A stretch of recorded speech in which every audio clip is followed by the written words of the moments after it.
Good evening and welcome to the extraordinary executive meeting on the 18th of March. And I apologise that it's in a very early time. Please ensure that any mobile devices or mobile phones are switched off. And if you are not speaking or being asked to speak, please mute your microphones. If you do not mute your microphone, it will be muted for you. To assist people viewing the meeting, could everyone turn off their cameras and only turn them on when speaking, and also introduce yourselves when you speak. To ensure the smooth running of the meeting, could members wishing to speak please use the hands up facility on Teams whenever possible. Please note the meeting is currently being webcast live. Tonight with me, and I'm the leader of the council. My name's John Halsall.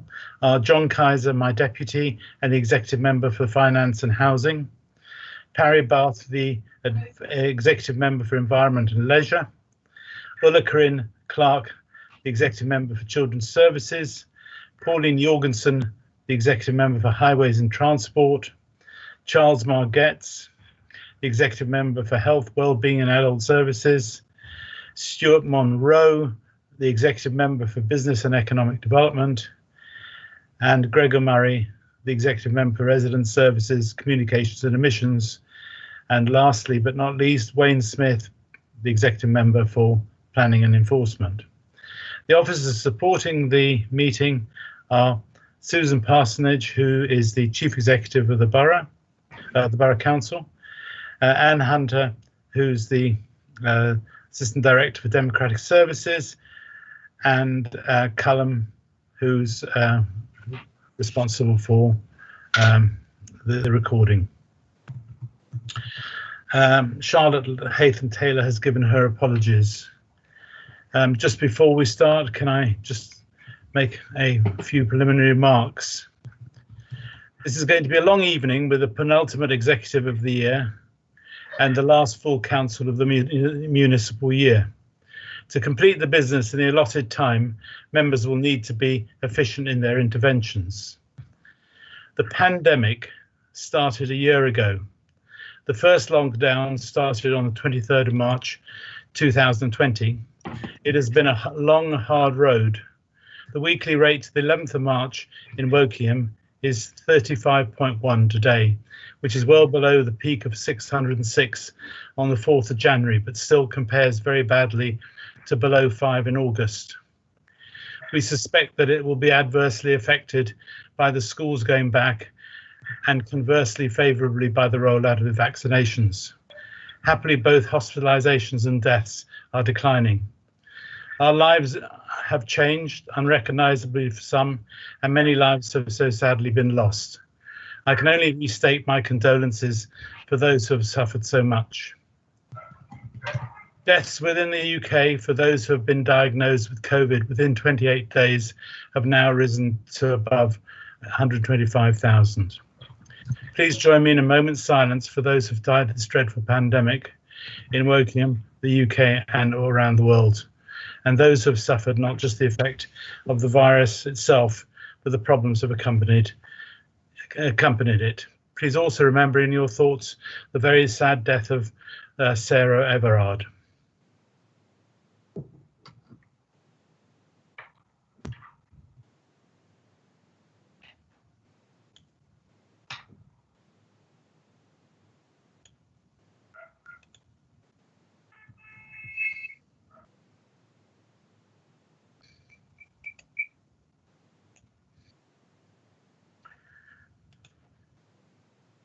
Thank you.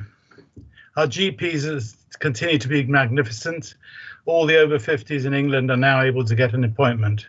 It means the final group in phase 1 of the inoculation programme can get a vaccine, and just confirmed by the Prime Minister just 5 minutes ago. So the light of the end of the tunnel is getting even brighter. We must, however, nervously look across the channel at what seems to be a third wave, which is bedding in with ever increasing lockdowns. We are grateful to our government who has had the foresight and acumen to establish the research into the vaccination programme and the unequal rollout. It has been more vital that we play our role It has never been more vital that we play our role and continue to observe the rules. Again, a big thank you to all the carers, doctors, health staff, social care staff, health, police, fire rescue, ambulance, teachers, school staff, charities, volunteers, and our staff, and in particular our staff. In short, everybody who has stepped up to the plate and made it possible for life to continue during these appalling times. Many of our critical proactive measures going over and above would not have been possible if we didn't have a stable and strong financial foundation on which to fund our numerous measures intended to assist our community. Despite new responsibilities and needed funding, losing vital income sources such as car parking and leisure and cost reduction programs on hold, we had the financial resources to go well above the bare minimum. It is with this that illustrates the true strength of our financial management. CIPFA has rated WBC in the top 20 of our upper tier councils for financial sustainability. Our current borrowings are very far short of the 750 million irresponsibly quoted in some electoral literature. Our response in many ways has been astonishing and is being widely held up as an exemplar of good practice. It is being considered by the Council tonight. It is worth reiterating some of the essential measures employed during the pandemic, which have touched every resident and enterprise. The emergency planning processes, the protected residents in care homes, supported care homes by supplying PPP, critical advice and staff, resisted national policy to discharge early from hospital to care homes, reduced homelessness to a single rough sleeper, and I haven't given up on him yet, widely introduced lateral flow testing, set up a community hub with voluntary sector partners, created the concept of the one front door, provided extended care support for vulnerable children, worked closely with GPs to enable vaccinations to be rolled out, maintained critical service for the most vulnerable residents, maintained universal services, financial support to local businesses, redeployed staff, restarted our local democracy speedily, communicated regularly and clearly, considered the impacts on particular groups, positively impacted on climate emergency action, managed the financial impacts of COVID-19, developed a risk-based approach to decision-making, planned ahead for the restart and recovery, and advanced the highways programme. As I previously said, the Council will not be found wanting to support residents, be it child hunger, poverty or homelessness. Next week, we are proposing a supplementary estimate to the Winter Grant Fund. It has never been of such profound importance that local government plays its role for their local community. With a steady hand, we are now navigating to recovery and business as usual, changing the way we work, supporting all our residents and ensuring that services run as normally as possible. The medium-term financial plan enshrines recovery and enumerates our 25-point published council plan, providing a clear pathway for the future. Britain is halfway to its goal of being carbon neutral by 2050. Greenhouse gases fallen by 51% against the government's baseline for measuring progress towards net zero. Carbon dioxide emissions fell by 13% last year to the lowest level in nearly 150 years. I'm delighted that your council received a huge grant this week of announcing Woodlands Trust grant of 300,000 to plant 250,000 trees. The rollout of the waterproof recycling bags together with green bags for food waste and blue bags for non-recyclables is now happening. Sadly, this was delayed due to the call-in, but we believe that we have been able to mitigate the adverse cost. Minimising wet waste and persuading more to actively use food waste should improve our recycling from a currently remarkable 50% and above, should help further achieve our climate change goal. We are delighted that we have been designated the healthiest place to live in addition to one of the most desirable, which is a true compliment to this Conservative-led council. Having fiercely and successfully opposed central government's plans for considerably more houses in our borough and having maintained our infrastructure payments from those which are built, we will be pleased to lay before the council our revised local plan shortly, which will include an ever higher number of affordable houses. The housing policy will come to the Executive next week. The rollout of Mind in the Borough, generously funded by a local resident, will provide a service for adults, youngsters and children for mental health. Nobody understands the importance of tackling violence against women better than the Prime Minister's fiancée. At the age of 19, she was a victim of black cab rapist John Warboys, who picked her up while she was waiting for a night bus after an evening with friends. I will never truly know what happened after he drugged me, Carrie said. Carrie was one of the 14 women who gave evidence at Warboys' trial, and Labour campaigned against his earlier release. The public outpouring of grief and increasing anger after the death of Sarah Everard has been profound. All women recognise that fear.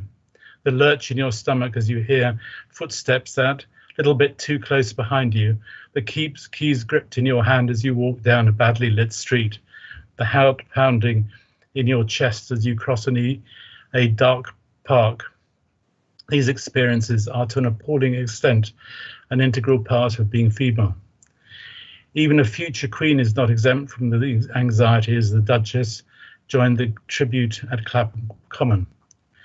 We should not stray into what are national interests, but this is a Wokingham issue and underwrites much of what we are discussing tonight. The protected characteristics are age, disability, gender reassignment, marriage and civil partnership, pregnancy and maternity, race, religion or belief, sex and sexual orientation. All of them, and they are equally important. The council is the golden thread that runs through our borough and the indispensable partner for our residents and businesses. Diversity, equality, anti-racism and addressing need must be at the heart of everything we do and of the example we set. No rational person would take a different point of view. Every one of our residents must be able to lead the life that he or she wishes without fear from harm and without harming others. The equality policy that we put in front of you today is the first step in this continuous journey in which every day we must strive to do better. Taking responsibility for what has been delegated to others provides some of the essential means to achieve these goals and keep our residents safe, secure and happy. Combined with the work we are doing with the health sector, voluntary sector and the police, we should be able to make a material difference to our residents' lives. The increase in violent crime in Wokingham Town reported by the Wokingham paper underwrites this need. It is that cultural and social change in attitudes which is required to ensure women and all our residents are heard and protected. It will not happen quickly, but step by step over a long period of time, ingraining work practices, culture and attitudes into life in Wokingham Borough. When I'm not even a memory in this council, I would like that architecture to continue to flourish and keep giving. On Saturday night, the Prime Minister and his partner lit a candle in Downing Street in the memory of Sarah. Carrie's trauma underlying an understanding of the significance of her death at the heart of our society. It is a survivor talking to her partner about a horrific experience that shaped her. On this issue, at least, she's tapping into the public mood. But it is we at Wokingham Borough Council who need to act, and by agreeing the two papers tonight, we take a significant step in that direction. Thank you very much. May I offer Charlotte's apologies for the meeting. Are there any declarations of interest? Mr. Chairman, it's John Kaiser, Councillor Kaiser. I am a director of Wokingham Holdings Limited, and I just wish to make that on record, although I don't believe any of their papers affect that. And do all the directors have to declare? And I'd like to make a similar thing as the chairman of Lord and Holmes. Chairman, there's nothing on the agenda that would mean that you would have to declare that interest. Thank you very much. There's no public questions been received. There is a question from the Lindsay Ferris, the leader of the opposition. Good evening, everyone. Mine refers to agenda item 97. Can the leader of the council confirm that in addition to setting up a cross-party working group to look at the formation of a standalone service, will that working group also be looking at whether, one, it would be possible to improve the current PPP arrangement to better meet the needs of the local residents in Wokingham Borough? Two, we'll look at whether there are parts of the current PPP service which could be retained or used by Wokingham Borough Council in the future. The Liberal Democrat Group believe that the council needs to have a backup position should the move to a standalone service encounter problems, which prevents or delays the establishment of such an arrangement. Lindsay, thank you very much for your questions, and it's very nice to see you, as always. The institutions which govern this proposal will be appropriate to ensure the project can be successfully delivered. Suitable cross-party and multi-layer committees will ensure that for each legislative obligation, WBC has a policy coupled with an appeals procedure, if appropriate. The PPP has delegated authority for over 100 pieces of legislation. Notwithstanding this, our residents hold us responsible when issues are not tackled to their satisfaction. To provide the wraparound service that we aspire to for our residents, we need to repatriate the control of that legislation. Our residents are bemused that we don't have the control they would expect. The PPP works at our request, but we do not have full authority to set priorities important to our residents in our different localities. It is therefore not possible within the current inter-authority agreement to achieve this level of control. Depending upon the agreement we reach with Bracknell and West Berkshire, there are opportunities to subcontract parts of the service to Bracknell, West Berks, i.e. the PPP.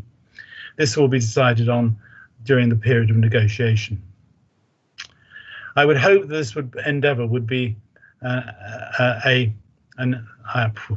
would hope that this would be an endeavour to which all the council responds and invite the opposition to second the motion. However, the administration is equally happy to spearhead this alone if the opposition feels unable to support a step change improvement in customer service. Do you have a supplementary, Lindsay? No, I don't. Thanks. Thank you very much for your question. And now to the rest of the agenda, which is the business item for the PPP and trading standards. And it all seems to be me tonight, for which I apologise. The council is the golden thread that runs through our borough, the indispensable partner for our residents and businesses. Being leader of the council is a rare privilege. It is an opportunity to do good. I never forget that there is one reason for which we are here, which is to provide the best services to our residents at the best price. Our residents have a right to expect service excellence. We have a duty to aspire to deliver it. The manifestation of that achievement is continuous improvement to that goal. I often illustrate my vision as demand driven by residents, an inverted triangle with the residents at the top, the council in the middle with the leadership at the apex at the bottom. We have worked very hard, particularly through the emergency, to work intimately with the police and the voluntary and health sectors. What was achieved was remarkable. We've been held up as an example for other authorities. Due to dynamic pressures on the police and health services, there are continuously roles for the council to fill. Wokingham is the lowest funded authority in England because of its low deprivation. It is also considered to be the healthiest authority and one of the best places to live.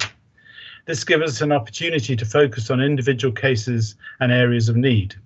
Our objective is extensive and continual analysis so that our limited resources are focused where it can be the greatest benefit. We call it our neighbourhood policy. Our health goals are mobility, loneliness, mental health. Our ambition is to provide a wraparound service to our residents that keep them safe, secure and happy. To provide that wraparound service, we need to repatriate the control of the more than 100 pieces of legislation which we delegated to West Berks and then subsequently to the PPP. Indeed, currently our residents blame us and hold us responsible for these duties. They are more than a little puzzled that we don't have any authority at the moment. The PPP works at our request, but we do not have a power to set their priorities to ensure that any resident has the service that they have the right to expect. We aim to tailor service delivery at a local level. This will give rise to a clearer, cohesive response to issues that confront our communities, such as antisocial behaviour, fly tipping, unauthorised encampments, noise, bonfires, neighbourhood disputes, SAGs. The delivery will be integrated into other council services such as localities, community safety, legal, children's and adults. This will make better use of the capacity of the existing locality officers, offering earlier incisive intervention and prevention. It is also anticipated this will engender effective joined-up professional responses across the council's services and specialisms, safety, environment, and enforcement, with swift responses resulted in increased resident satisfaction and potential efficiencies. For example, a noisome neighbour playing piano at 3 o'clock in the morning, keeping up everyone awake, or a troublesome bonfire requires an immediate intervention, which in most cases will solve the problem. The increased crime rate in Woking Town and the death of Sarah Everard underwrite our need to be active in all areas in our community. We cannot leave it to others. We have to take responsibility. The benefits and advantages to council and the residents of Woking Borough in bringing the control of this service in-house include greater control in one organisation with direct influence over policy implementation and accountability, more visible ownership and flexibility to focus on residents' priorities, an integrated single council approach to delivery in localities, which crosses specialisms with the efficiencies in respect to time and outcomes by tackling issues holistically that this approach brings. That is, do it once with joined up and combined responses to consider the range of enforcement powers that the council possesses. For example, consideration of antisocial behaviour alongside neighbourhood disputes, planning enforcement, noise and bonfires. An improved resident perception and experience due to less complex customer journey with a greater emphasis upon prevention and proactivity than reactivity. A secure service that delivers valued and visible interventions with timely support at the time when residents most need it. Potential efficiencies and economies of scale within a wider locality team can increase accessible hours and reduce response times. Greater influence and control over preferred suppliers and associated costs. It will allow, if the PPP is willing, to retain the service of the PPP when appropriate. As an example, I have re-established a community safety partnership manager, antisocial behaviour officer and domestic abuse manager, despite the relevant legislation being owned by the PPP. It is essential that we, as an authority, act on these issues. The inter-authority agreement governs the PPP. Should any partner wish to exit the partnership, the following conditions apply. A minimum 12 months notice period to terminate the agreement. The notice must therefore be given before the 31st of March 2021 and has to be given before the 31st of March in any year to exit the partnership on the 31st of March 2022, which is the earliest opportunity of termination. Within 6 months, the council sign off an exit plan and the joint management team shall cooperate in good faith to agree this. If WBC elects to service notice, we can still negotiate that some services remain with the PPP as part of the exit plan. Curiously enough, the IAA has been framed in such a way that precludes discussion of any service until notice has been given and retains for the PPP control of the legislative framework and until the notice has been exercised and exorcised. Initially, we shall replicate what currently exists, but no doubt in time, the service will dynamically respond to resident demands on a real-time basis. There is no doubt that we shall have to use outside agency for delivery of some of the service, which may include the PPP, but it does not exclude other authorities or the private sector, should they be more willing to or more capable. I would hope that this would be an endeavour to which all the council responds and have invited the opposition to second the motion. However, the administration is equally happy That's my preamble for the paper. Any questions for members of the executive?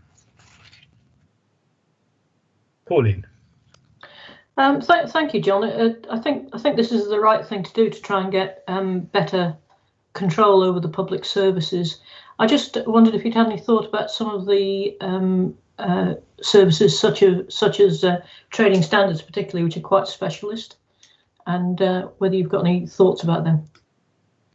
As I said, Pauline, in the course of it's a strange agreement. It's a really strange agreement, and one where you have to give a notice to discuss the content of the services. But it's not excluded should the remnant PPP be willing that we would locate some of the services with a PPP, because the principal aspect of what we're doing is having control of the decision-making process and the dynamics. Who actually does the legwork, if it's not a department which makes sense within the borough, it is not necessarily that vital consideration. So if the PPP does something well, we would hope that they would continue to do it well. Thank you. John? Thank you, Chairman. I welcome this because I think it will bring our relationship with the police a lot closer. An awful lot of what the PPP does can end up in court and with prosecutions. And I just feel that having this arm's length arrangement with what we have at the moment doesn't really work well for, which really doesn't work well for a relationship with the police. I agree. I think if we could have a joined up service across the services, which we can fill the voids which the other services are vacating. Their services also in dynamically in flux, and I think we have a responsibility to do that, but very importantly, we need to take responsibility, which the current circumstances don't allow us to. We have all the blame with no authority to do anything about it. Any other questions? Then could I have a vote on it? Let me see what the right words are. So we are voting on the recommendations as set out in the agenda, and the recommendations are well, I won't read them all. You're very welcome to read them if you wish. Could I have a vote on those recommendations?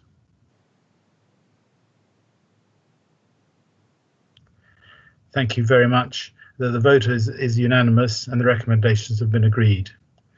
Thank you very much for your attention. So, unfortunately, you got me again. And I apologise for that.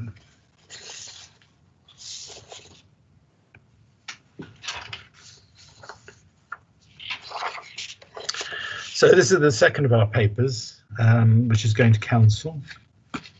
And on this case, we are recommending to council that the equality plan and the associated action plan should be approved. So just to introduce the paper, the protected characteristics are age, disability, gender reassignment, marriage and civil partnership, pregnancy and maternity, race, religion or belief, sex and sexual orientation. All of them, and they are all equally important.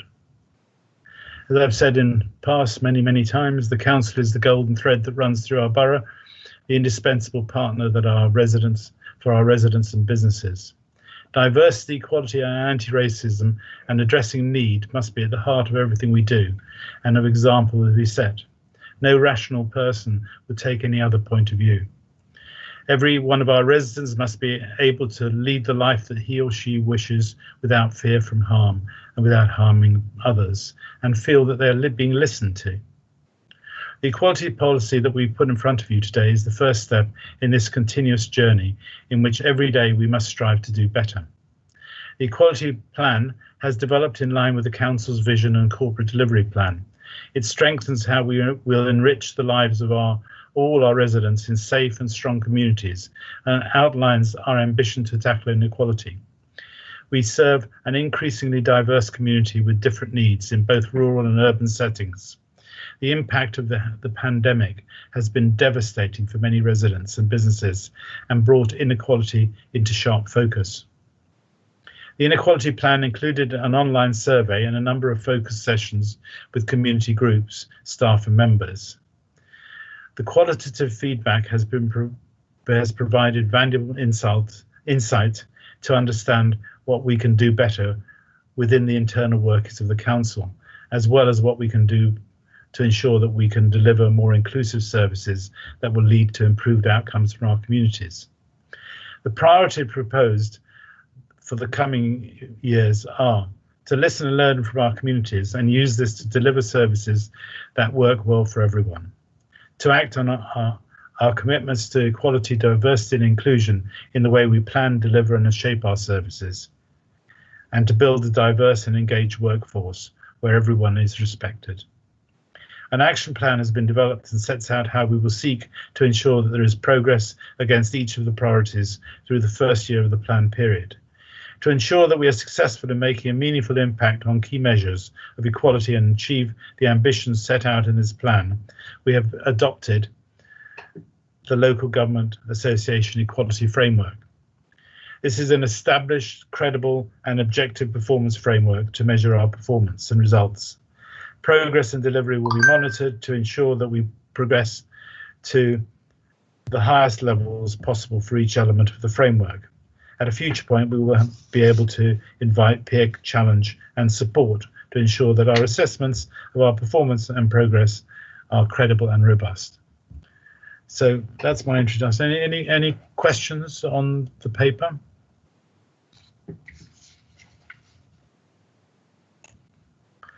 John? Yes, Mr. Chairman, I would just like to say that this isn't a paper for a committee or a task and finish group. This is a paper for the whole of the council. We're all responsible for the actions of the council and ourselves, and I welcome it coming forward in this formal matter, this formal way. Any other questions? If there are none, then may I put it to the vote?